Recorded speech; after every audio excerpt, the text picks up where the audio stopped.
Quelques mots aujourd'hui, frères et sœurs, sur les prières non exaucées ou qui nous semblent non exaucées.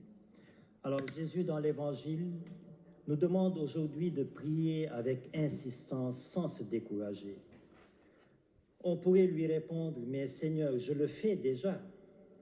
Je prie avec insistance depuis des années pour telle personne, pour telle intention, mais sans aucun résultat visible.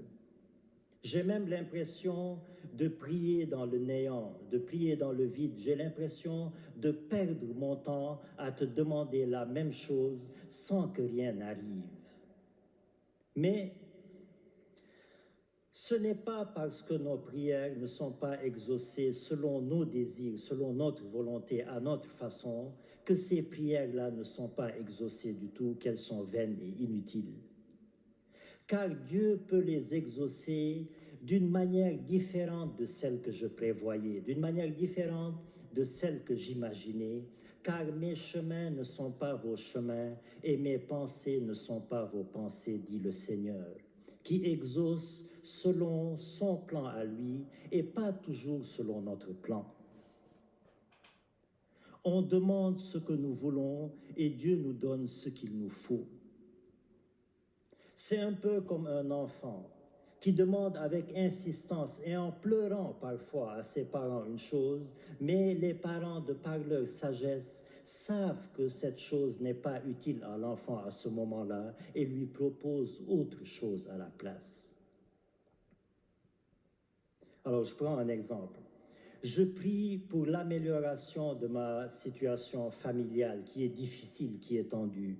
Dieu me donne plutôt la patience pour élargir mon cœur et mon esprit. Je prie pour l'amélioration de ma situation financière. Dieu me donne plutôt la sagesse de savoir me contenter de ce que j'ai. Je prie pour l'amélioration de ma situation sanitaire.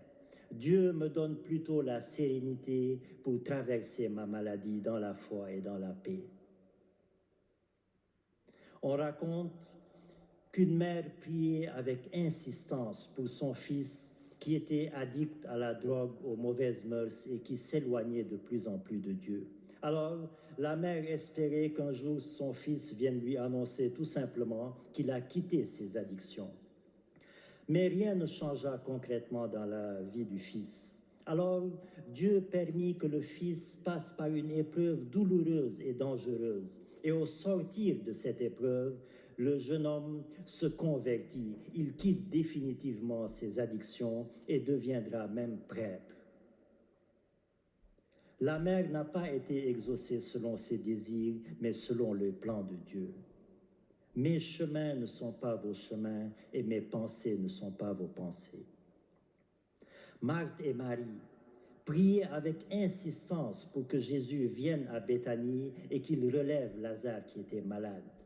Mais Jésus a attendu 2 jours et il est revenu juste après la mort de Lazare pour le relever cette fois, non pas seulement de sa maladie, mais de sa mort, et pour stimuler, pour susciter davantage la foi des 2 sœurs. Mes chemins ne sont pas vos chemins, et mes pensées ne sont pas vos pensées. Mes prières peuvent être aussi exaucées en faveur d'une autre personne, à mon insu. Je peux, par exemple, prier le chapelet de la Divine Miséricorde ici à Montréal et obtenir sans le savoir le salut d'une âme en Pologne ou au Chili, etc. Je peux prier ici à Montréal le chapelet marial et obtenir sans le savoir la guérison d'un malade au Cameroun, en Égypte ou au Sénégal, etc. Chaque prière sincère a un impact universel immense et insoupçonné. Chaque fois que je me mets en prière, le monde devient le réceptacle de la grâce de Dieu qui découle de ma prière. Tout ça pour vous dire, frères et sœurs, qu'aucune prière n'est perdue. Et même si j'ai l'impression de prier dans le vide, Dieu entend toujours ma prière et l'exauce, mais à sa façon à lui.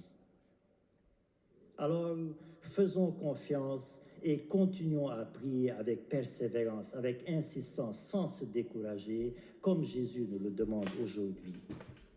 Et au ciel, nous verrons un jour de nos propres yeux les fruits inattendus de nos prières persévérantes, et tout cela par la grâce, la sagesse et la toute-puissance de notre Seigneur. Amen.